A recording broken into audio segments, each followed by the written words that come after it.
In today's video, I'm going to teach you how to insert a text box in Google Docs using the drawing tool. This is a handy feature that allows you to add emphasis or draw attention to specific pieces of information in your document. It's a simple process, but one that can add a professional touch to your work.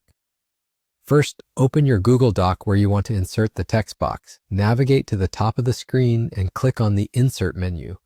From the drop-down options, you'll see Drawing. Hover over it and then click on New. This will open the Drawing tool, which is where we'll create our text box.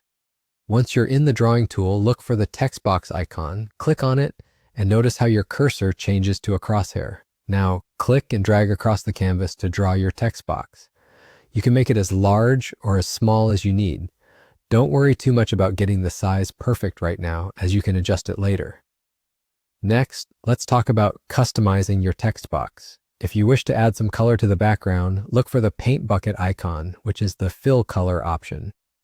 Click on it and choose your preferred color from the palette. If you want the background to be clear, simply select transparent.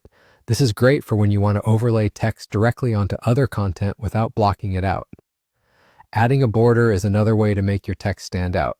Click on the border weight icon, which looks like a pencil with a line underneath. Here you can select the thickness of the border around your text box, ranging from a fine line to a more pronounced edge. Now it's time to type in your text. Click inside the text box and enter the information you want to highlight. Feel free to adjust the font, size, and alignment just as you would with any other text in your Google Doc. When you're satisfied with the content and design of your text box, click Save and Close at the top right corner of the Drawing tool. Once you have saved it, the text box will appear in your document. You can click and drag it to your desired position, ensuring that it complements the flow and design of your document seamlessly. And there you have it.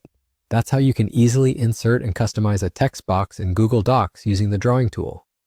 If you found this guide helpful, feel free to like, comment, and subscribe for more tips and tutorials.